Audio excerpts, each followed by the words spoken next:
Tervist, head sõbrad! Mina olen Markus Järvi, Objektiivi peatoimetaja ja järjekordne podcast või monoloog on eetris. Esiteks tänan kõiki teid, head inimesed, kes olete seda saadet toetanud. Mul ei ole teie kontaktandmeid väga paljude osas, sestap ma ei ole teiega ühendust võtnud ja teid isiklikult tänada, küll aga tänan selle saate vahendusel siiralt ja kogu südamest teie abi eest sellele saatele. Aitäh! Suur tänu. Ma olen mõelnud, et ma otsin kuskilt Google'ist võib-olla mõned inimesed üles nime järgi, aga siis olen mõelnud ka, et võib-olla on samanimelised isikud ja ma ei taha, et inimesed endale hommiku söögilauas teed, kohvi ja hommiku võileiba kurku tõmbavad, kui nad saavad minult tänu avalduse olukorras, kus nad tegelikult mind toetanud polegi.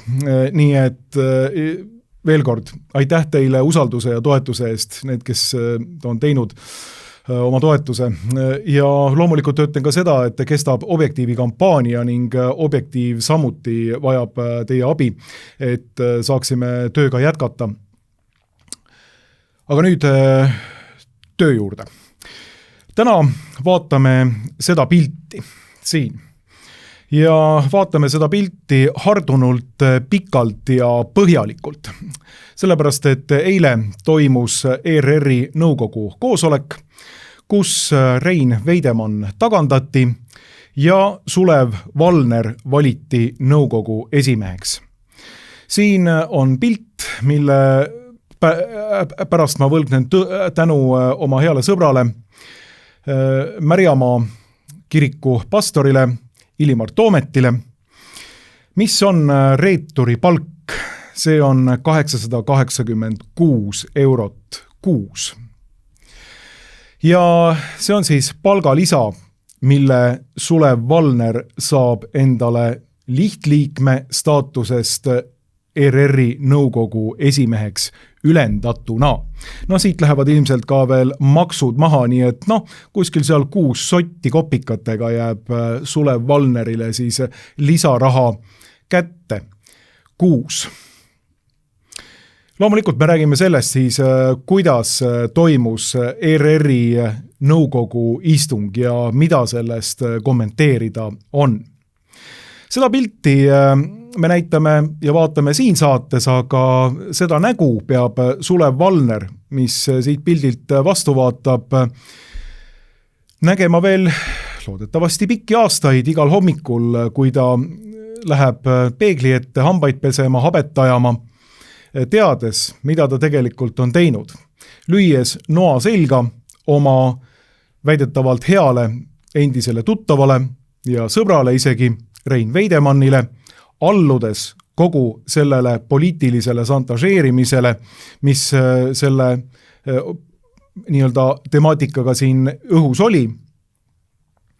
Ja põhimõtteliselt pannes ennast ise selleks isikuks, keda siis hääletati ERR-i nõukogu esimeheks. See on alatu käitumine, see on väiklane käitumine ja see on tõesti reeturlik käitumine Sulev Valneri poolt. Miks see seda on? Sellepärast loomulikult, et meil oli mõned nädalad tagasi ERR-i nõukogu istung ja koosolek, kus arutati siis Rein Veidemanni kaasust. Rein Veidemanni kaasus tuli välja siis milleks? See tuli välja siis, kui Rein Veidemann ütles ühes intervjuus, et ta ei näe, et ERR-i Hommikanuga saates esinenud homoseksuaalid Haaber ja Piller, kes esitlesid ka oma Californiast väidetavalt ostetud lapsi, akti abil, mis on Eesti Vabariigi kriminaalseaduses karistatav tegu, ehk siis inimkaubandus, laste ostmine, et see asi ei ole kohane meie kultuuriruumis. See ei jälgi Eesti kultuuriruumi tavasid, ütles Rein Veidemann. Sellest loomulikult tuli välja tohutu selline jama. Igal pool hakati rääkima sellest, kuidas Rein Veidemann ei sobi oma kohale. sõnasabast võtsid kinni kõik need, kes siis rääkisid Rein Veidemannist kui sobimatust isikust ja olgu siin välja toodud mõned neist, näiteks Margus Tsahkna, kes ütles, et Rein Veidemann ei sobi ERR-i nõukogu esimeheks. Võib-olla hoopistükkis Margus Tsahkna ei sobi välisministriks. See on omaette küsimus ja ütleks, et tõepoolest ei sobi, aga igatahes Margus Tsahkna ütles, et Rein Veidemann ei sobi enda kohale.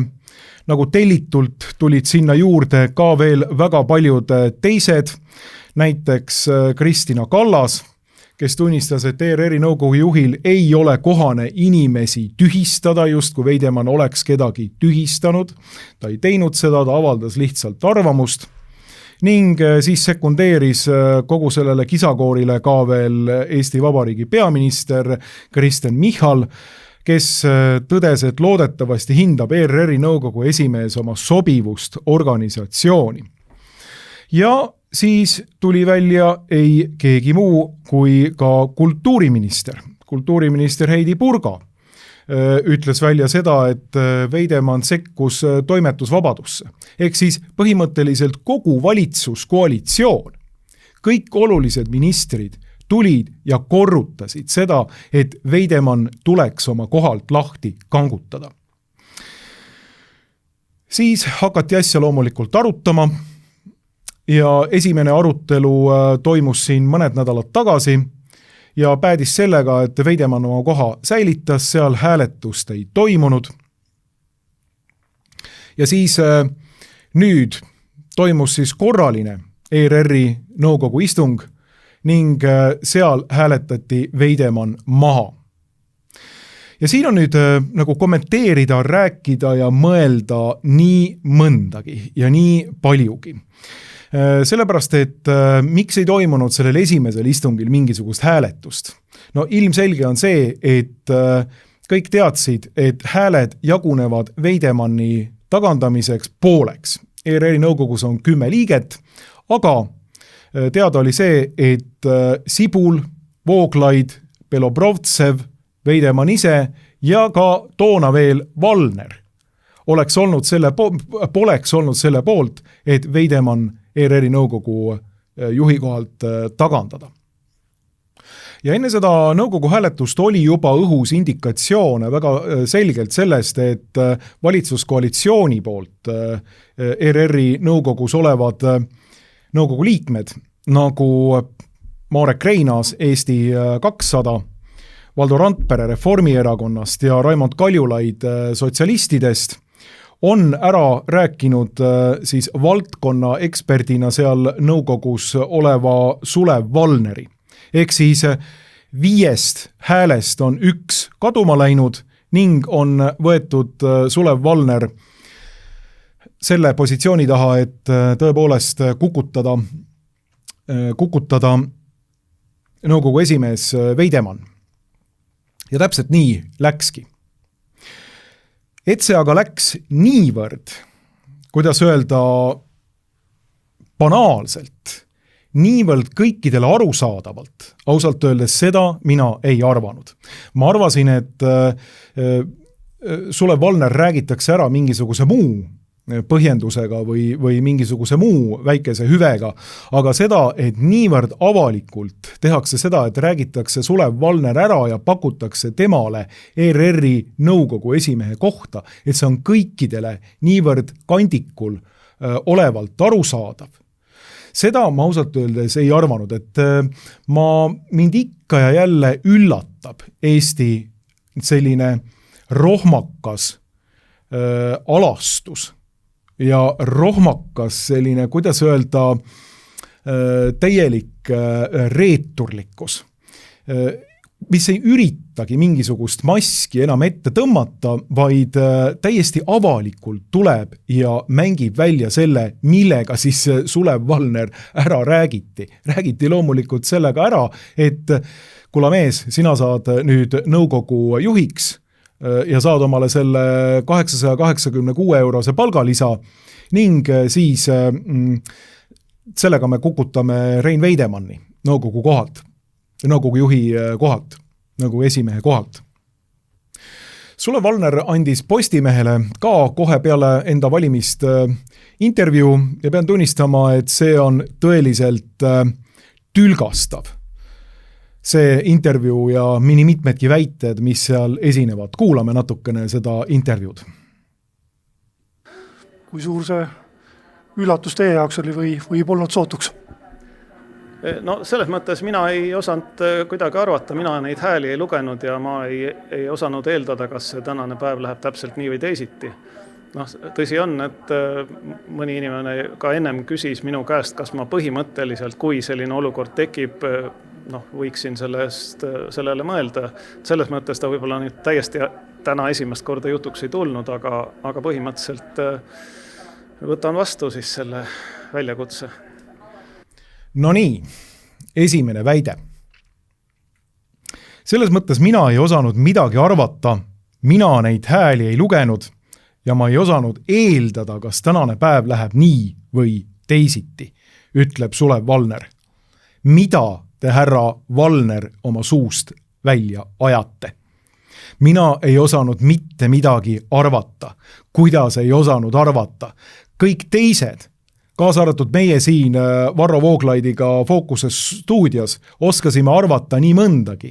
Loomulikult oli kogu see asi juba teada ja otsused juba tehtud, kuidas see hääletus läheks. Aga Sulev Valner mängib siin mingisugust süütukest ja täiesti häbitult lihtsalt valetab inimestele näkku. Mina ei osanud midagi arvata. Mina neid hääli ei lugenud. Et see asi tuli talle kuidagi üllatusena, et tema sai ERR-i nõukogu esimeheks. Kuku istuli. Selline vale ja selline tülgastumus tuleb sellest peale, et vähe ei ole. Nii, lähme võib-olla selle intervjuuga nüüd siis edasi. Vaatame, mida Valner järgnevalt ütleb. Niinimetatud Rein Veidemanni kaasust natukene lahata ja tulla ajast pisut tagasi, et kas see kõik oli tõesti nii valuline, et pidi see asi tema jaoks lõppema nõnda? Ma ise mõtlesin ka selle peale, et kas me leiame mingi kompromissi, kuidagi oskame kuidagi siit nagu paremini ennast välja vangerdada, sest et tõesti päris sellist konflikti ju nagu ei tahtnud, aga mis sa salata, kui ma ka täna hommikul Postimehe lahti võtsin, siis ma sain aru, et meil sellist väga kompromissi aldis nõukogu koosolek ei tule, et pigem tuleb selline jah-ei koosolek. Aga iseenesest et ma arvan, et see pigem ei olnud nagu seotud mingi ühe asjaga, vaid lihtsalt nõukogu liikmete tunnetusega, et võib-olla on õige aeg mingiks vahetuseks, vangerduseks ja ma tegelikult isiklikult väga loodan, et Rein Veidemann inimesena nüüd liiga palju pihta ei saa selle kõigega ja ma nagu teda hindan ühiskonna ja kultuuritegelasena väga kõrgelt.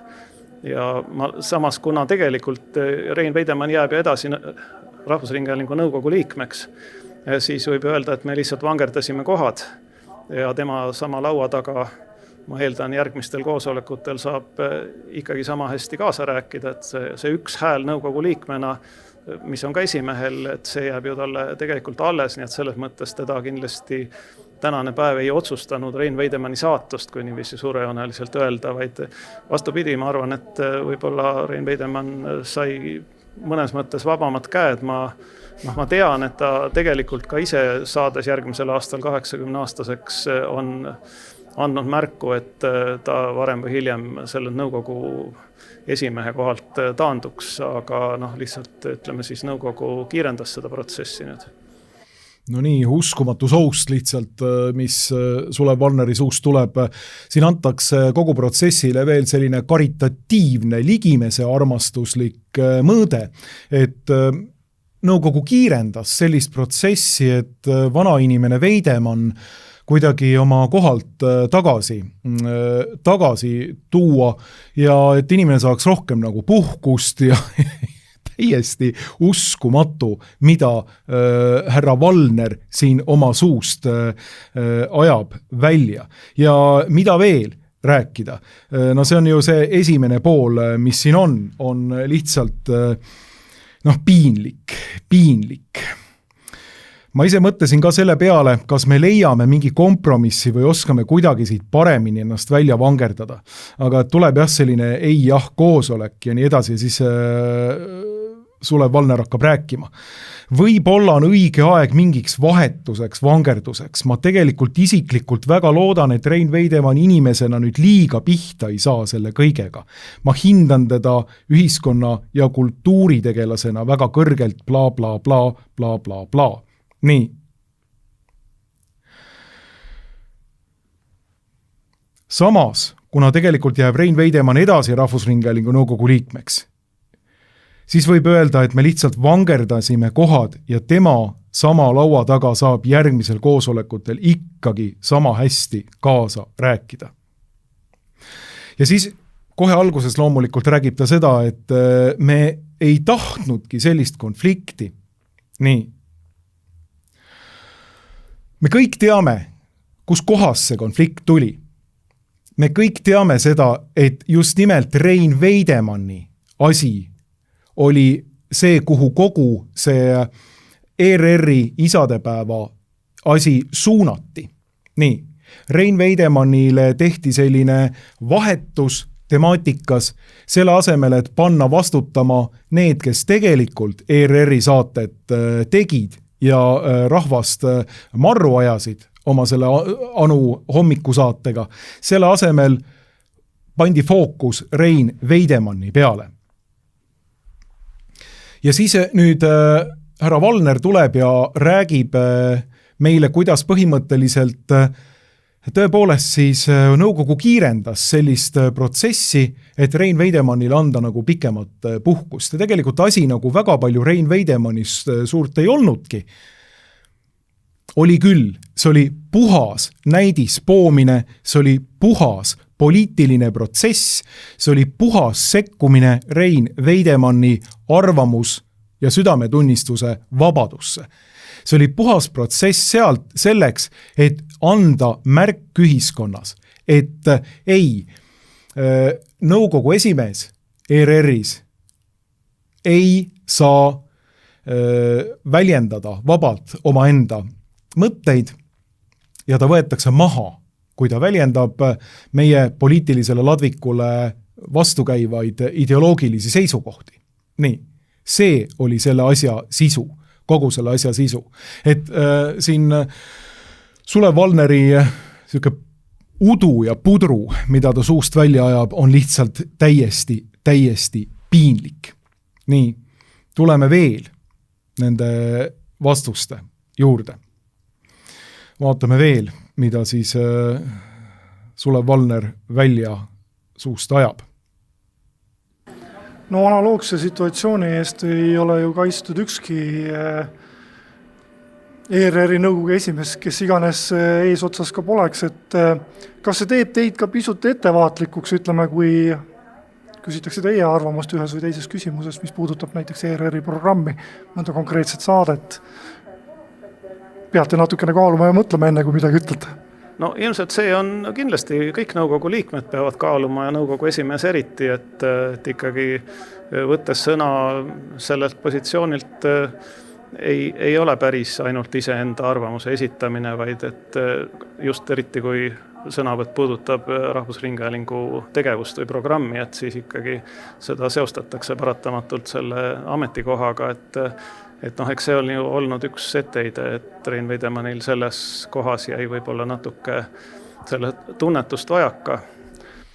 Ja, siin on juba selline väike manitsev aspekt samuti, et Rein Veidemannil jäi tunnetust vajaka, kui ta ütles välja oma enda arvamuse selle kurikuulsa Hommikanuga saate suhtes, rääkides isikuna, omades arvamus ja südametunnistuse vabadust Eesti Vabariigis.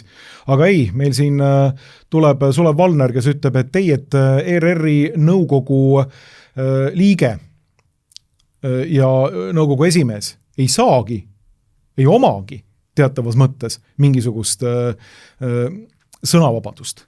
Et temal on nagu kohustus kiita heaks kõik, mis ERR-ist tuleb ja eelkõige nagu ideoloogilistes küsimustes ei tohi ta kuidagi sekkuda. Nii, järjekordne selline, kuidas öelda, soust, mis siit välja tuleb, et nüüd olete saanud veel ustavama parteisõduri või ustavama ideoloogilise sõduri sinna ERR-i etteotsa. Sulev Valner annab signaale, et tema on see mees, kes siis käitub nüüd niimoodi, et kunagi selliseid probleeme enam ei teki, et ükskõik, mida ERR teile kaela paiskab, olgu ma ei tea, isadepäeval mingisugust rüvedust, olgu emadepäev on meil ees siin järgmise aasta mais, olgu seal võib-olla mingisugust homopropagandat, lesbipropagandat, ma ei tea. Olgu, loomulikult meil on ju klassikaline aastavahetus on veel seal, et olgu seal võib-olla mõnda rüvedust, Madame Vaariku sugutimütsi ja kõike muud, siis nüüd tema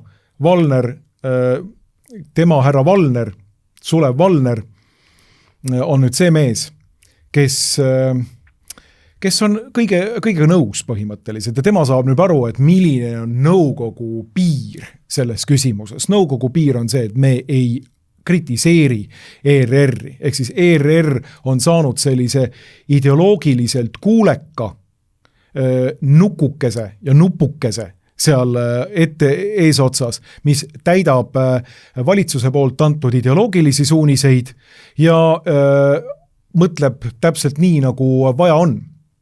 Et Rein Veidemann täitis seda päris hästi ja pikalt laialt õigustas ka ERR-i väärkasutust, nii, aga siis ühes väikeses osas libastus ja nüüd oleme saanud ikkagi nagu täiesti kuuleka klouni sinna etteotsa, kes ei tee mingisuguseid muid avantüüre, kui kiidab heaks ainult seda, mida siis ERR peaks ideoloogilise paradigma raames endalt välja sülgama.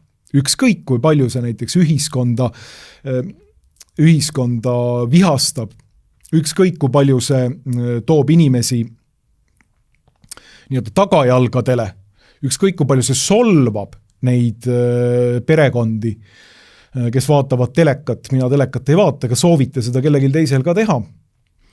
Aga ükskõik kui palju siis ERR provotseerib, küüniliselt provotseerib, siis meil on nüüd selline nõukogu esimees, kes kõik kiidab heaks ja on selline nii-öelda yes man selles küsimuses. Nii et uskumatult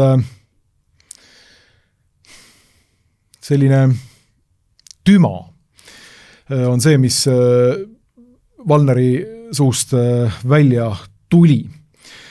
On muuseas nagu erinevaid asju siin selle osas tehtud, nagu näiteks ka suhteliselt selline hambutu analüüs, mille on kirjutanud Mikk Salu, analüüs 6 häält, 3 motiivi, Rein Veidemanni kukutamise anatoomia. Ja Rein Veidemanni kukutamise anatoomia osas ütleb siis Sulev Mikk Salu seda, kuidas põimuvad 3 tahku, väärtushinnanguline, poliitiline ja isiklik.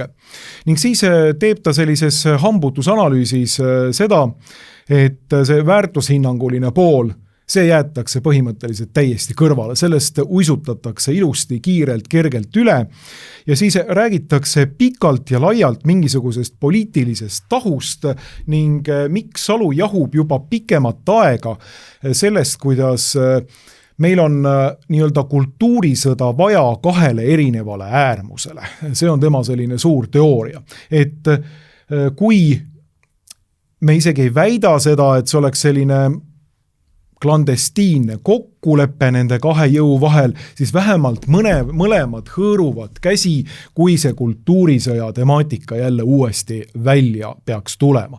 Ja Mikk Salu seda teemat juba mitmendas artiklis minu arvates soiub, viidates sellele, et justkui nüüd siis ühelt poolt EKRE ja konservatiivid, aga teiselt poolt Reformierakond ja E200 peaksid nagu olema samas paadis selles küsimuses, et kui nüüd vähegi võimalik, et saaks jälle uuesti kultuurisõja temaatikat välja tuua ja sellega angažeerida oma toetajaid. Valitsuskoalitsioon teatavasti naudib rahva põletavat armastust seal kuskil 13% rahva osas ja on Eesti ajaloo ilmselt kõige madalama toetusega valitsuskoalitsioon üldse ajaloos.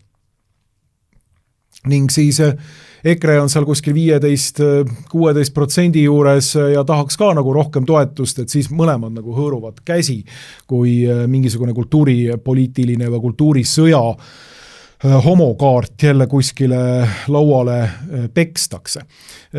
Ma pean seda suhteliselt nagu nüriks analüüsiks ausalt öeldes, sellepärast, et ma tahan näha, ma ei tea, mis on Reformierakonna sisedünaamika, ma tunnen seda erakonda põhimõtteliselt 0%, ma ei tea sellest mitte midagi, kuidas need asjad seal käivad, aga EKRE-t ma ei tea ka väga palju, aga natukene olen näinud, aga ma tahaks näha sellist nagu minimakiavellisti, kes konservatiivide poolt hõõrub käsi, et oi, küll on nüüd tore, et järjekordselt on rüvetatud isadepäeva, järjekordselt on rüvetatud aastavahetuse programmi, ma tahan Vaariku sugutimütsiga, et oi, nüüd me saame jälle uuesti ERR-i vastu protesteerida, ennast kuskile püünele panna ja siis sellega jälle toetust võita.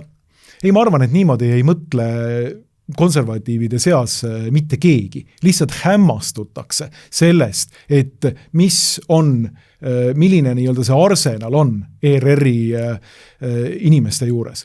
Mida kõike võidakse välja tuua ja kui palju ollakse valmis Eesti rahvast, seda telekavaatajat rahvast provotseerima ja vihale ajama, teadlikult, tahtlikult, täiesti küüniliselt. Nii, et see Mikk Salu analüüs, kultuurisõja mõlemast poolest, kes hõõruvad minimakiavellistidena käsi, ei ole eriti terav minu arvates. Ja selles analüüsi valguses võiks, või selles valguses võiks nagu ütelda seda, et sellisel juhul võiks ütelda, et tunduks nagu meil on EKRE ja teiste konservatiivide agendid seal ERR-i arvamustoimetuses ja ETV-s üldisemalt. Et see on meie huvides, kui ma ei tea, isadepäeva rüvetatakse ja sugutimütsiga lehvitatakse. Et Karmel Killandi ja Anu Välba ja teised Reikopid ja kõik on tegelikult sellised poolenisti EKRE, poolenisti võib-olla ka Reformierakonna agendid, kes panevad hagu alla, et meil oleks nagu mõnusam olla ja mõnusam kommenteerida seda teemat. No ma ei tea tõesti, et kes konservatiivide seas niimoodi mõtleks. Ma tõesti ei oska öelda, kes niimoodi mõtleks. Selline, kuidas öelda, nigel analüüs, aga jääb kõvasti jalgu sellele, mida tegelikult sama leht ütleb välja oma juhtkirjas täna. Ja juhtkirjas saab Postimees tegelikult asjadele vägagi hästi pihta, pean tunnistama, üllatuslikult. Et juhtkiri on kirjutatud väga hästi. ERR-i nõukogu esimehe Rein Veidemanni tagandamine teisipäeva õhtul nõukogu hääletuse põhjal on kurb märk Eesti ühiskonnale.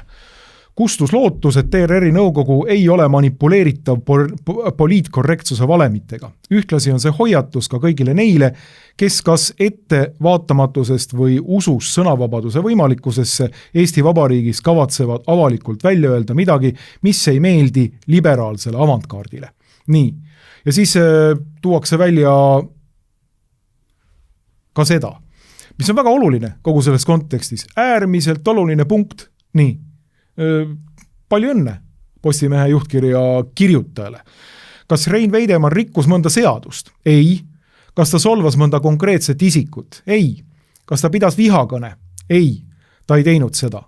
Ta lihtsalt ütles välja midagi, mis on omane enamikule tema vanustes inimestele, seda on keda on kasvatatud ja kes on elanud traditsioonilist perekonna väärtuste vaimus. Ja muide, see on Eesti Vabariigis täiesti lubatud või tuleks pigem öelda, et oli lubatud. Väga hea punkt. Rein Veidemann ei ütelnud midagi välja, milleks tal õigust ei olnud.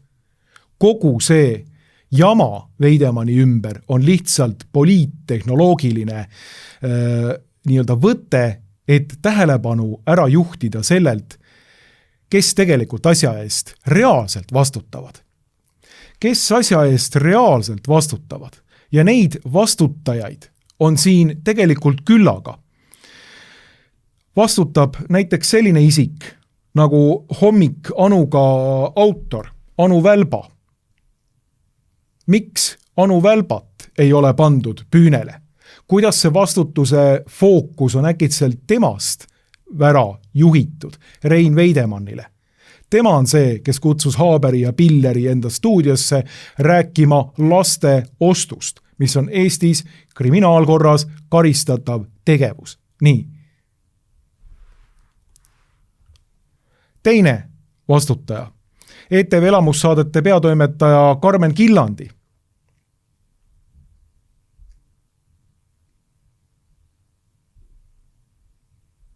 Selline inimene. Miks tema ei vastuta praeguses olukorras? Miks temale pole valgusvihku pööratud? Ja kõik räägivad ja sojuvad Rein Veidemannist.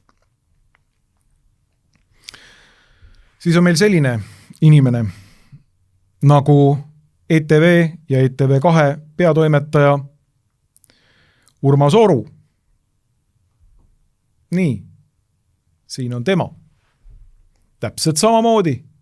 Mees peaks vastutama selle eest, mida ta tegi, peaks kommenteerima oma asju, mida ETV-s näidati ja mitte ainult Hommik Anuga saate teemal, vaid tegelikult ka aastavahetuse programmi osas. Nii, need kaks siin mainitud isikut on konkreetselt vastutavad selle eest. ETV peatoimetaja Urmas Oru ja elamussaadete peatoimetaja Karmen Killandi, kes alustas vist oma karjääri ETV-s sellega, et jättis aastavahetusel Eesti hümni mängimata. Tegi sellise väikese innovatiivse lükke. Nii. Need kaks inimest on tegelikult vastutavad. ETV on tegelikult vastutav. ERR-i toimetused on tegelikult vastutavad selle küsimuse üle. Nii, kuidas on provotseeritud ühiskonda. Aga ei, meil on ka poliitilise täiesti jultunud sekkumise kaudu fookus ära viidud reaalsetelt vastutajatelt ning suunatud Veidemanni peale ja läbi surutud see poliitiline mõjutustegevus ERR-i nõukogus. Nii.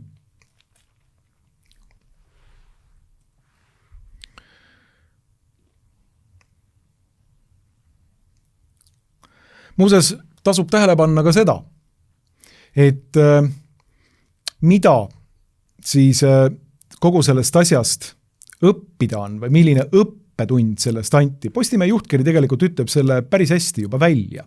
Nii. See ütleb välja seda, et valitsuskoalitsioon ja see ideoloogiline diktatuur, mis meil on siia püsti pandud, Reformierakond ja 200, sotsialistid täpselt samuti, Paavo Nõgene, avalik homoseksuaal, kes tõmbab niite nii Tallinkis kui ka ERR-i nõukogus. Seal kommunikatsioonispetsialist Rebane ja teised nii ütlevad seda, et põhimõtteliselt ei ole võimalik ütelda midagi olulistes positsioonides olevat inimeste suust ideoloogilistele programmidele vastu. Ei saa ütelda. Sellele järgneb karistusoperatsioon ja see surutakse läbi. Ja siin on tegelikult konservatiividel õppida nii mõndagi. Kuidas see liberaalne revolutsiooniline seltskond viib oma plaanid lõpule. Ta ei jää poole peale pidama, vaid ta reaalselt viib need plaanid lõpune ja teebki selle asja ära. Teebki ära niimoodi, et Veidemann võetaksegi maha. Nii. Ja kuskil võib Exceli tabelisse kirja panda rohelise linnukese, asi tehtud, märk maha pandud, nii, lipp on maas, on tehtud asi ära ja nüüd kõik teised ERR-i nõukogu esimehed, juhatuse liikmed, juhataja, kõik teised toimetuse liikmed, nüüd peavad käima seda ideoloogilist liini pidi. See ideoloogiline liin on nüüd paika pandud, Rein Veidemann on rituaalselt tõurastatud ja kõikidele hoiatuseks linna müüri peale pandud tema nahk, rippu ja nüüd kõik teised, kes sealt mööda käivad, peavad aru saama, et vat, selline on meie ideoloogiline diktatuur. Niimoodi käivad need asjad siin vabariigis. Te peate aru saama, kes läbi institutsioonide marsib ja kes ei marsi. Suurt marssi teeb revolutsioon läbi institutsioonide ja mitte konservatiivid või keegi teine. Ja siin on konservatiividele tegelikult väga palju kõrva taha panna. Et mõelda, kuidas viia asjad läbi ja samasuguse armutusega, kui peaks tulema konservatiivid millagil Eestis võimule.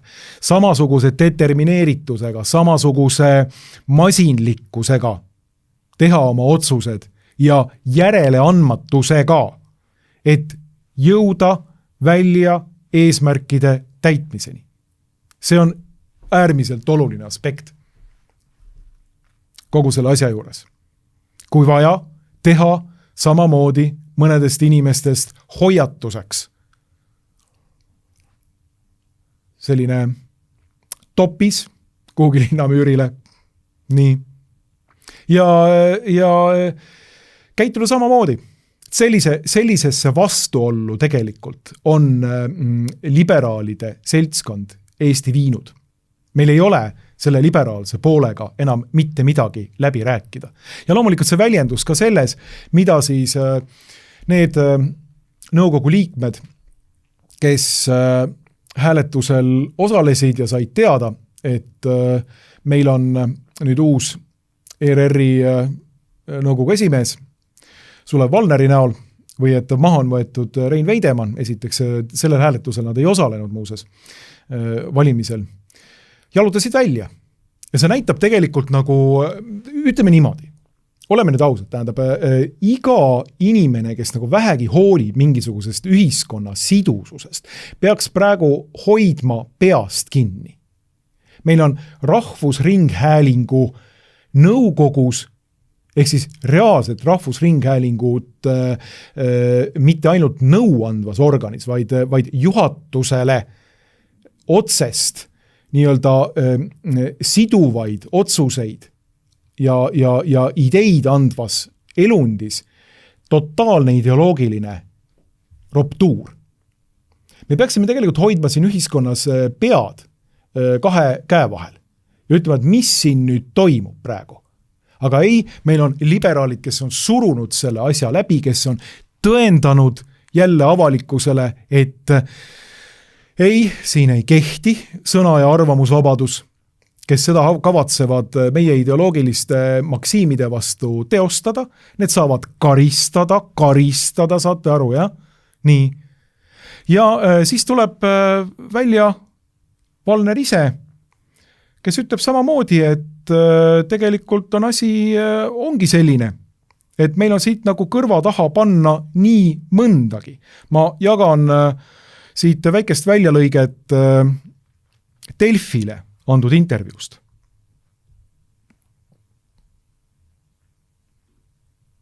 Eks siin on kogu selles juhtumis ju ka õppetunnid, ma arvan, kõigile inimestele, kes sellega seotud on, nii kõigil osapooltel. Nii, sellise mõnusa väikese muige saatel ütleb siis Sulev Valner, et siin on õppetunnid kõikidele inimestele. Rein Veidemanni silmas pidades loomulikult, võib-olla ka näiteks seda 4 nõukogu liiget, Belobrovtsevit, Vooglaidu, Sibulat ja Veidemanni, kes jalutasid siis välja sealt nõukogu istungilt ja ei osalenud sellel nõukogu istungil enam. Et siin on nii mõndagi õppida, kuidas olla kuulekas ERR-i nõukogu liige ja millised on ootused teile, head inimesed. Ja see on nüüd konkreetselt põhimõtteliselt selline nõukogudeaegse mustri kandumine meie aega. Kõige klassikalisem nõukogudeaegne muster.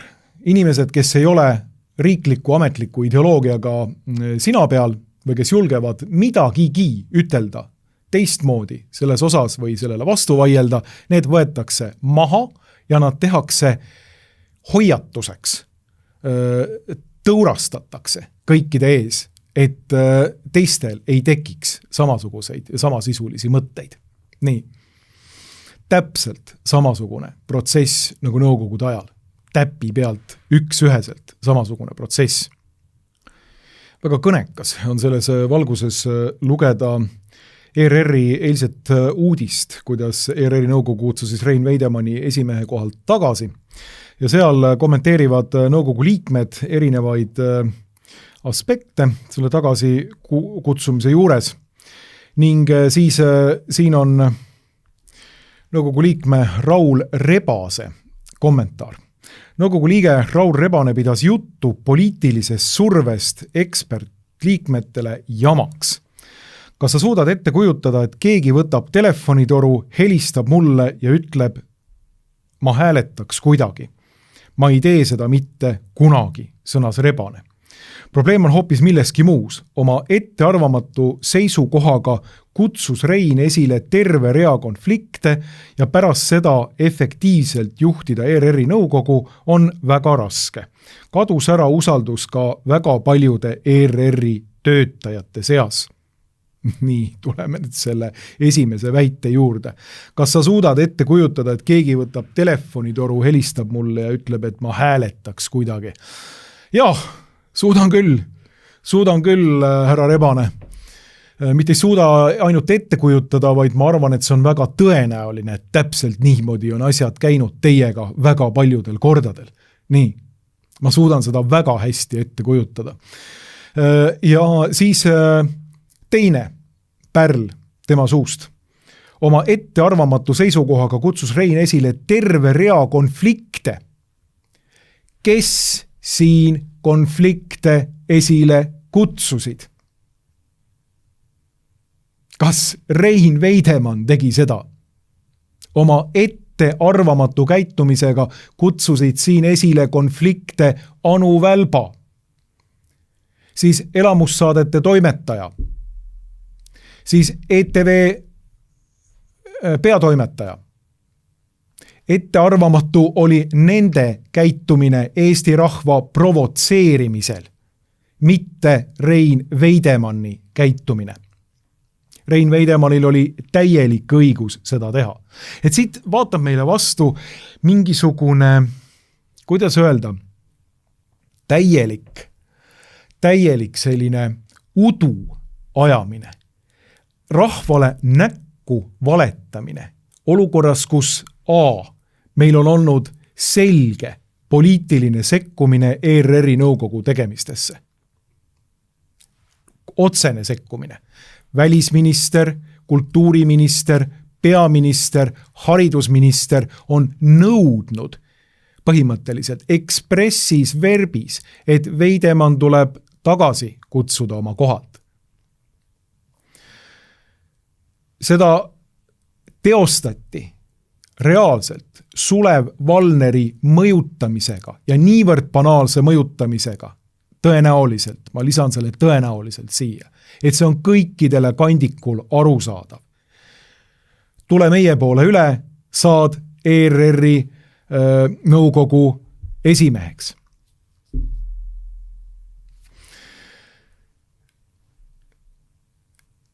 See on selle asja sisu. Nii. Meil on poliitiline sekkumine. Ja nüüd, head inimesed, võite te tegelikult loota sellest, mis ERR-is saama hakkab. Mitte midagi väga, väga head, oleme ausad. Sellepärast,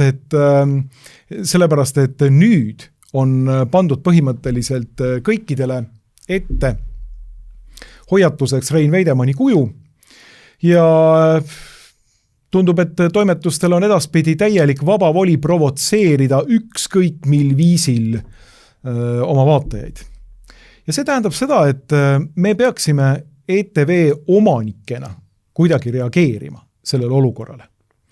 Ja me peaksime tegelikult astuma välja ja esiteks lõpetama ETV tarbimise eriti olulistel, ma ei tea, tähtpäevadel, kui te tahate sinna, ma ei tea, tähtpäevadel tuua mingisugust homopropagandat või oma mingit muud ideoloogilisi eelistusi, siis sa tahate seda teha, vaadake ise, liberaalid, oma ETV-d ja olge oma selles nii-öelda mullis, rääkige teineteise vahel endale seda liberaalset ja liberalistlikku muinasjuttu, kui tahate, aga meid jätke rahule.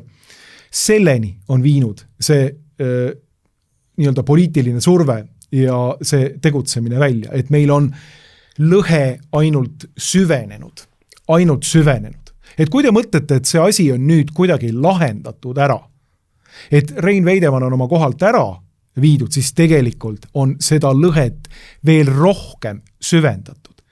Rahvas on veel rohkem pettunud ja veel rohkem hakkavad kõlama üleskutsed selleks, et see kasutu nii-öelda riigi propagandamasin, mis sekkub inimeste ellu, paisates neile olulistel tähtpäevadel mingisugust ideoloogilist propagandat nende elutuppa, see masin tuleb kinni panna.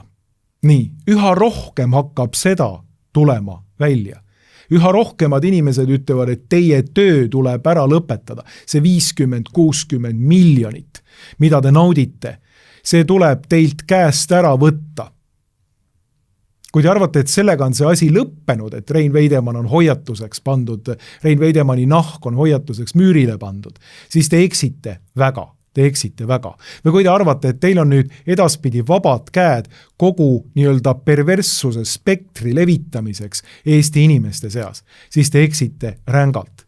Inimesed panevad neid asju kõrva taha, inimesed mõtlevad, inimesed tunnetavad ja inimesed hakkavad reageerima. Nii, esimene asi on muidugi kirjutada, ma ei tea, seal kõikidele vastutavatele isikutele, aga teine asi on lihtsalt ignoreerida ja üks mu lugejatest või üks meie lugejatest ütles ka seda, et tegelikult tasuks mõelda seda, et tasuks ignoreerida eelkõige mingisuguseid ERR-i annetuskampaaniaid, kus räägitakse, kui vaja on Eestis, mis paneb kümneid ja kümneid miljoneid, paiskab Ukraina korruptsioonipessa ja nüüd garanteerib ilmselt Euroopa laenu Ukrainale €500 miljardi euroga, kuskil 460-470 miljonit eurot pannakse sinna alla.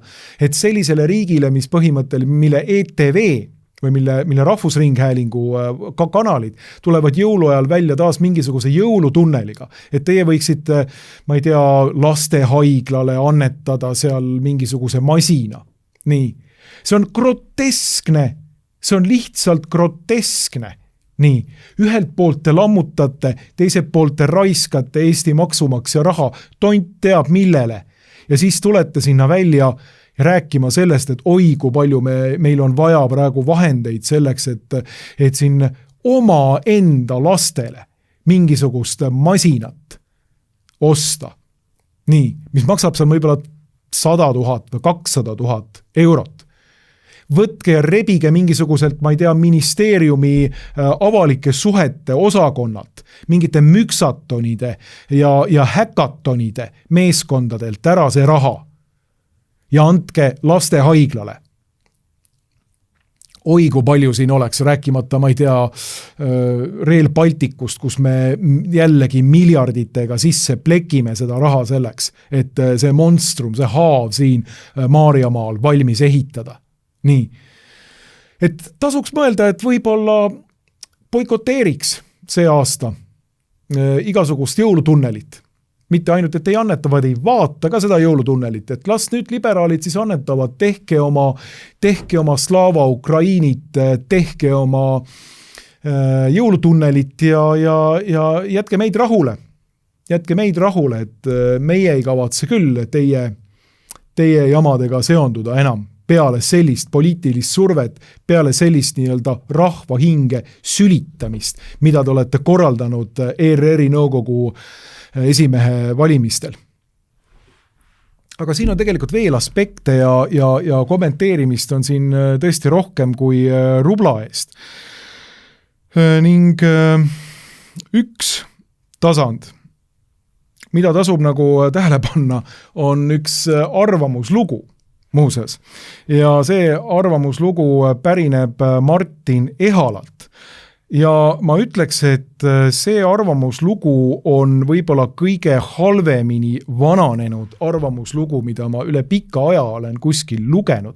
Nimelt Martin Ehala pani siin mõned päevad tagasi, 5. detsembril avaldatud arvamusloos ette, et kultuurisõjaks tuleks kehtestada vaherahu.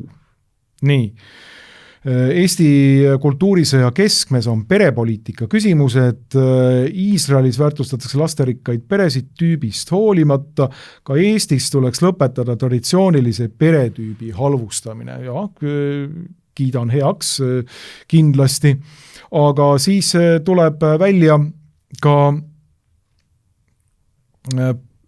Ehala oma ettepanekuga, nii Eesti jaoks on väärtusvastandude keskmes perepoliitika, liberaalid soovivad suuremat sallivust ebatraditsiooniliste peremudelite suhtes, olgu need lesbi- või homopaarid, kärg- või kobarpered, siin on moratoorium võimalik. Konservatiivne pool peaks lubama, et ei vaena ega anna hinnangut ebatraditsioonilistele peremudelitele, ei lähe endast välja, kui meedia neid kajastab. Liberaalid omalt poolt peaks lubama, et lõpetavad lastekeskse peremudeli ja emaduse vaenamise. Lõpetaksid rusika ja pliidi retoorika ning naiste hirmutamise võimaliku sõltuvusega mehest, kvalifikatsiooni kaotuse ja muude õudsete tagajärgedega. Nii, selline on siis Martin Ehala Fookuse toimetaja ettepanek Postimehes. Nagu mõtlesin, see on võib-olla kõige halvemini vananenud artikkel üldse, et nii, siin on teile nüüd see vaherahu. Seda vaherahu etendati teile nüüd eile ERR-i nõukogu koosolekul. See on see, kuidas liberalistlik, revolutsiooniline pool seda vaherahu mõistab. Rusikaga lauale vana nii-öelda grand old man Rein Veidemann ilusti ära tõurastada ja näidata seda, et milline on meie võim. Nii, milline on nende inimeste saatus, kes julgevad oma meelsusvabadust avalikult ja väljendusvabadust avalikult välja tuua ja harrastada. Nii, see on teie vaherahu kultuurisõja väljal, kulla mõõdukad konservatiivid. Ja tegelikult see artikkel vääriks nagu rohkemat analüüsi, et ma võib-olla väga nagu napilt paari sõnaga ütlen välja selle, mida ma sellest artiklist arvan, sellepärast ja eelkõige selles kontekstis, millest ma seda juttu räägin, sellepärast, et see on sümptomaatiline, et niinimetatud mõõdukad konservatiivid tulevad selliste ettepanekutega välja. Et nüüd, kus siis on põhimõtteliselt toimunud mis? Kooseluseadus on rohkem kui 10 aastat tagasi läbi surutud valedega, kõndistatud kujul, keegi ei saanud siin koos elluda, sellepärast et rakendussätted puudusid, siis suruti läbi abielu seadustes rüvetamine, samamoodi ebademokraatlikud valedega, olles eelnevalt öelnud, et mitte keegi ei taha seda teha, et igasugune rahva arvamuse küsimine, referendum selles küsimuses on täiesti mõttetu, sekundaarne, 3., 4., 5. järgu küsimus, mida ei ole mõtet üldse esile tuua, see lõhestab rahvast. Aga abielu rüvetamine loomulikult ei lõhesta rahvast. Nii, kooliõpikutesse on pandud nii-öelda homopropaganda ja majandus- ja kommunikatsiooniministeerium on töötanud välja homo- ja sooideoloogia 5-aastaku plaani kõikides võimalikes Eesti ühiskonnaelu valdkondades. Koolielust kuni välispoliitikani välja. Ja nüüd peaks konservatiivne pool tulema ja toonitan, kes konservatiivne pool tulema ja paluma vaherahu. Ma pean tunnistama, et selles on minule midagi sellist tõsiselt võltsalandlikku ja masohistlikku, mis minu natuuri juures ajab, kuidas öelda, jubeduse värinad mööda selga, mul praegugi jooksevad need. see on õudne. Nii, ei mingit vaherahu, ei suur tänu, eriti peale seda, mis on juhtunud ERR-is ja Veidemanniga. Nii, konservatiivid peaksid tulema vaherahu küsima. Aga kes liberaalide poolt seda vaherahu on soovinud või tahtnud? Kas nad üldse on kuidagi väljendanud mingisugust valmisolekut vaherahuks või mitte? Absoluutselt ei ole. Teie vaherahu pandi praegu ERR-i nõukogu laual maksma. See on see, mida teile ette näidatakse seal. Nii. Olukorras, kus liberaalid isegi pole püüelnud selle poole, kus nad tunnevad kultuurilist dominantsi, kus nad rammivad läbi oma ideoloogilist nii-öelda positsiooni, peaks konservatiivne pool hakkama paluma pool masohhistlikult niimoodi vaherahu. Ei kulla inimesed, sõitke seenele, ei mingit vaherahu ei tule siin.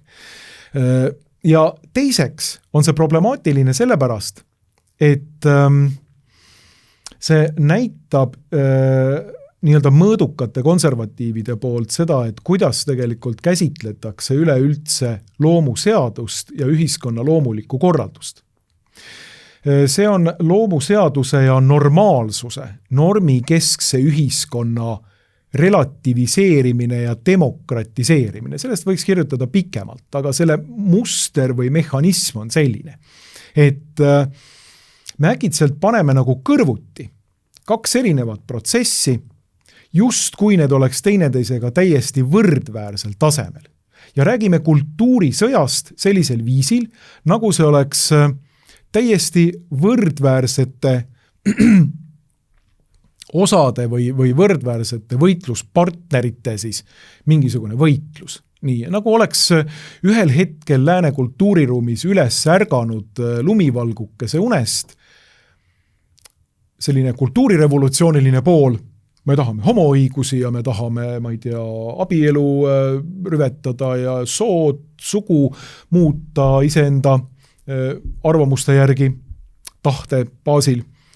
Ja siis oleks äkitselt tõusnud samamoodi üles konservatiivid, et oi, et tead tõepoolest, et me ei taha seda. Ei, me ei taha, et meil on siin mingisugune avastanud äkitselt, et meil on siin mingisugune loomuseadus, meil on ka ühiskondlikud tavad ja siis nad hakkaksid niimoodi lihtsalt madistama omavahel ühel hetkel. Nii. Ja siis madistavad aasta, madistavad teise, madistavad tükki, kolmandat ja juhtub, et liberaalidel on nagu arvuline ja ideoloogiline ülekaal ja nemad siis saavad oma asjad läbi surutud siin ühiskonnas. Nii. Ei, see ei ole võrdsete võitlus. See ei ole võrdsete võitlus. Et meil on olemas lääne kultuur, lääne kristlik tsivilisatsioon, meil on olemas loomuseadus, mida on tulnud viimaste, ütleme nii, 40, 50, 60 aasta jooksul, süstemaatiliselt 50, 60 aasta jooksul. Nii, jah, tegelikult revolutsiooni valdkonnas juba varem, vähemalt 1,3 sajandit, nii on see toimunud. Võime ütelda 5 sajandit, kui lähme revolutsiooni alguspunkti välja. Milleks on eelkõige keskaühiskonna lammutamine sellise humanismi läbi ja teisalt protstantism. Võib-olla 5 sajandit, aga selline viimane nii-öelda kultuurisõja karjatus, siin nimetatud seksuaalrevolutsiooni ja homoõiguste ja ka siin pedofiilia edendamise kaudu. Teate ilmselt, mida tegid aastal 1977 Prantsuse intellektuaalid koos Daniel Cohn-Benditi ja teistega Simone de Beauvoir, Jean-Paul Sartre, Gilles Deleuze, Félix Guattari ja teised nii-öelda kõikvõimalikud aktivistid kirjutasid alla sellisele asjale, et igasugune sugulise läbikäimise ealine piir tuleb maha võtta. See oli esimene suur manifest aastal 1977, kui ma ei eksi. Sellised revolutsionäärid. Aga ma ütlen, et see on põhimõtteliselt viimase 40-50 aasta temaatika. Ja siis meil on 2000 või 2700 aastat, kui vaatame ka Rooma rajamisest, ab conditione urbe, nii, 753 enne Kristust.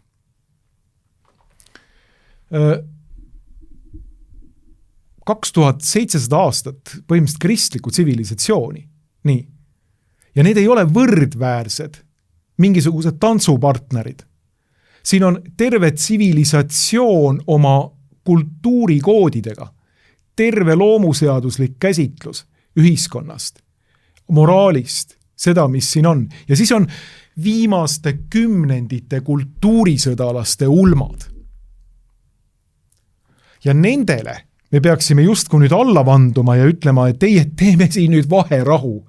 Jälle mul käivad jubeduse judinad kuskilt selgroogu mööda või alla ülesse. Ei tee mingit vaherahu. Ja tõepoolest, see idee, millega konservatiivid seda teevad, ja ma ütlen, see on sümptomaatilise, see vajab jällegi pikemat käsitlust, millega konservatiivid nagu kaasa lähevad, on see, et nad ise demokratiseerivad ja relativiseerivad selle suhte revolutsiooniga. Nii, et see on umbes sama tasand, ma ei tea, nagu oleks, mis on revolutsiooni taktika. Nagu oleks sellised traditsionaalsed matemaatikud ja uuendusmeelsed matemaatikud. Et ega siis uuendusmeelsed matemaatikuid ei nõua seda, et me traditsionaalses matemaatikas midagi muudaksime. 2+2 on 4, ütlevad traditsionalistlikud matemaatikud. Nii. Aga uuendusmeelsed matemaatikud ütlevad, et ei, see võib olla 5, see võib olla 1, see võib olla 2 niimoodi, aga ega me ei taha seda kuidagi nüüd siia siis nagu teid asendada sellega veel. Me lihtsalt tahame matemaatilise tõe kõrval asuda. Nii. Ja see on juba ebaõiglane positsioon. Ja kui nüüd konservatiivid ise teevad seda, relativiseerides oma enda pärandit ja asetades ennast põhimõtteliselt sellise revolutsioonilise, meelevigase, hullumeelse liikumise kõrvale võrdväärsete partneritena, siis on tehtud kõige tõsisem viga üldse. On olemas ainult üks matemaatika, mitte mingit alternatiivset matematikat, ja selle matemaatika järgi on 2+2 4 ja seda nimetatakse tõeks. See on tõde. Ja teine nägemus, alternatiivne nägemus on vale. Nii. Ei mingit muud alternatiivset matemaatikat.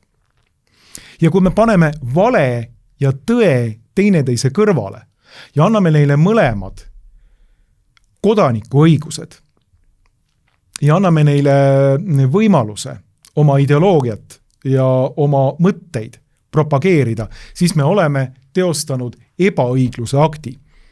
Ebaõiglus on see, kui olemuslikult mittevõrdseid koheldakse võrdselt. See on injustitia, ebaõiglus. Tõe kõrval ei saa olla valel mitte mingit kohta. Tõe kõrval ei saa olla mitte mingisugust võrdväärset positsiooni alternatiivsetel abieludel või alternatiivsetel matemaatikatel. On olemas mehe ja naise abielu, need on kaks olendit, kes teineteist füüsiliselt, vaimselt, kehaliselt täiendavad, kellest sünnib uus elu ja mitte mingit muud abielu mõistet ei ole meie liigile, mis on jagunenud meesteks ja naisteks. See on lihtsalt tõde. Võtke või jätke. Nii. Ja alternatiivsed käsitlused on need, mis on valed. Valed. Nii. Ja valele ei saa anda kodanikuõigusi. See peab olema traditsionalisti või tõelise konservatiivi positsioon. Ja rahust ei saa rääkida enne, kui on saavutatud Pax Romana. Mis on Pax Romana? Võib-olla mäletate. Pax Romana on see, kui Rooma tuleb, kehtestab ühes kohas oma korra, paneb püsti liimese, ehk siis piiri, siis paneb piiri äälde kastrumi, ehk siis sõja sellise mehitatud valveposti ja kehtestab sellel maa-alal omaenda korra. See on Pax Romana. Enam ei ole mingit vastu hakkamist. Ongi tsivilisatsioon. Nii. Ja see on see hetk, mil rahu sõlmitakse. Või see on positsioon, mil tegelikult antakse rahu. Nii. Ja mitte mingisugune kultuuriline vaherahu. Muuseas kirjutab huvitaval kombel ise ka Veidemann ja lõpetab ta enne enda tagandamist kirjutatud artiklis selle sellise nägemusega, nii, mille ma siit ette loen, vaatame kohe, kas ma leian selle üles.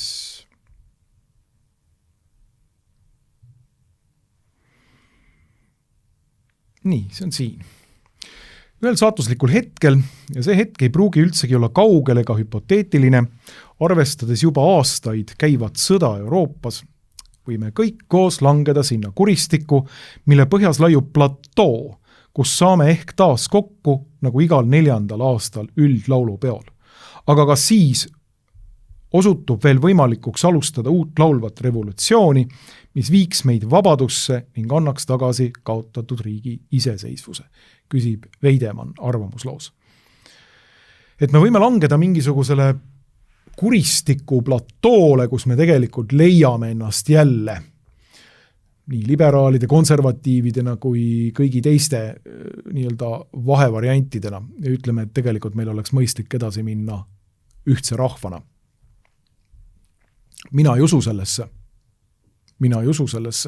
sellepärast, et me oleme jõudnud sinna ja ERR-i nõukogu väljavahetamine ongi viinud sinna, et väga paljude inimeste seas mingit ühtset platood teiega, liberalistid, enam ei ole. Mingit ühtset punkti, kus me saaksime üldse rääkida millestki, enam ei ole. Teie tahate oma võimu teostada, läbi suruda selle, mis on teile oluline maksku, mis maksab. Me peame ka tegelikult võtma nagu jalad kõhu alt välja ja läbi suruma sama masinlikkusega need asjad, mis meile on olulised, kui me võimu juurde saame. Nii. Ja nii ongi võim võimu vastu, kõva vastu ja nii-öelda mõõga vastu. Ei ole mingit ühtset platood. Sinna olete te viinud Eesti ühiskonna välja, head liberalistid. Sinna, sellesse punkti olete te välja viinud Eesti ühiskonnaga kõik Karmel Killandid, Anu Välbad, ETV peatoimetajad, kes te olete lasknud sellisel asjal tegutseda. Nii, olete teadlikult provotseerinud Eesti ühiskonda. Sinna olete lasknud välja viia, et meil ei ole enam ühtset platood. Ja see idee, et me üldlaulu peal kokku saame ja tegelikult laulame. Ma ei tea, kui palju need inimesi on, kes tegelikult ütlevad juba seda, mina kuulun nende inimeste hulka, kes ütleb, et ei, me enam ei laula. Me enam ei laula siin midagi koos. Me oleme niivõrd radikaalselt erinevatele positsioonidel, et sellisel roosal, emotsionaalsel, kuidas öelda, rahvakultuuril ei ole enam mingit võimu isegi teie poolt lükatud haavu kinni mätsida. Sest see on üks punkt, millest me peame rääkima. Ja siit edasi me tegelikult ei saa üldse rääkida, kui ei austata kultuurirevolutsiooni tõest käsitlust, mis peaks olema mõlemale positsioonile või mõlemale osale poolele jaatav. See on nüüd punkt, kus me saame üleüldse lähtuda, kui seda ei tunnista mõlemad pooled, siis tegelikult me võime igasuguse diskussiooni ära unustada ja see punkt on mis? See punkt on see, et vastus küsimusele, kes alustas Eestis kultuurirevolutsiooniga? Kes selle lõhe raiumisega pihta hakkas? Ja kui siin tulevad välja mingisugused ideed, et siin SAPTK tuli ja importis siia kultuurisõja ja nii edasi siis meil on mitte millestki rääkida, absoluutselt mitte millestki rääkida. Konservatiivid on reaktsioon liberaalide täiesti rahvast hävitavale nii-öelda ideoloogiale, mis on siia sisse imporditud, millel ei ole mitte mingisugust kodumaist algupära, mis on meie akadeemilistesse ringkondadesse sisse imporditud süstemaatiliselt nendest samadest ringkondadest, mida siin juba sai mainitud, hullude prantslaste juurest, kelle eesmärgiks oli 60ndatel aastatel ühiskond süstemaatiliselt ära lõhkuda ja ümber teha. See on toodud siia sisse Euroopa Liidust, ilmselt ka mõningate NATO koridoride kaudu. Eeldades, et NATO on mitte pelgalt sõjaline liit, vaid ka tegelikult ideoloogiline liit. See on toodud siia sisse süstemaatiliselt Euroopa Liidu nõudega rahastada neid samu organisatsioone, Eesti LGBT ühingut ja feministeeriume ja kõiki võimalikke nii-öelda ideoloogilisi võitlusgruppe, et seda ühiskonda siin lõhkuda. Ja konservatiivid on seda vaadanud liiga palju pealt. Terve 2000ndate algus tegelikult vaadati seda lihtsalt pead. Käidi Delfi kommentaariumis paar kommentaari viskamas. Nii. Ja ei olnud sellist selget, konkreetset organiseeritust selle vastu. Liiga palju on vaadanud konservatiivid, pead liiga kaua on saanud sellele reageerimata tegutseda tegelikult see liberalistlik üldsus siin.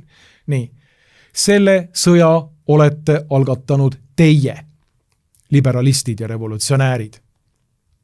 Ja seda te peate tunnistama. Kui te seda ei tunnista, nii, siis meil ei ole mitte millestki rääkida siin Eesti Vabariigis. Mitte millestki rääkida, et seda te peate vähemalt tunnistama. Ja te peate tunnistama seda ka, et millise lõhe te sellega Eesti ühiskonda olete löönud, kui sügavale te olete tegelikult inimesed ära lõhestanud, selle rahva ära lõhestanud. Siin oleks veel rääkida palju, aga ma vaatan kella. See on päris palju ja ma ei taha teid ära koormata oma jutuga. Igatahes jah, me oleme väikse rahvana kaevanud erinevate ühiskonnagruppide vahele sügavad kuristikud, ütleb Rein Veidemann siin oma artiklis. Ja tõepoolest, seda me oleme teinud ja tema tagandamine oli üks ja päris mitu labida lööki veel kõvasti sügavamale kaevamine, selle kuristiku sügavamale kaevamine. Ja see, kuidas käitus selles olukorras Sulev Valner, oli jälle järjekordsed kirgahoobid, mis ilusti süvendasid seda lõhet. Nii et palju õnne teile, palju õnne. Olete Eesti rahvast veel kord ja veel tõhusamalt lõhestanud. Aga ma ütlen, see ei jää siia. Need asjad kerivad edasi. Ka ERR-i nõukogu on lõhki praegu.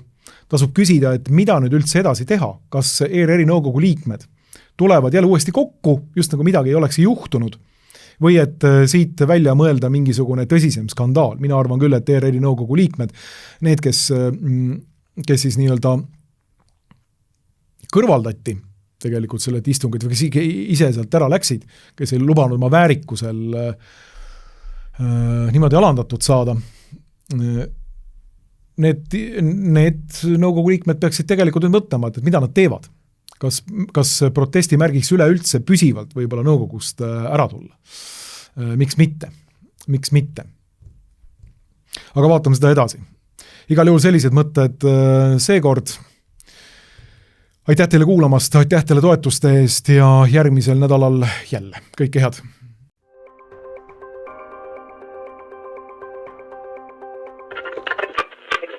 you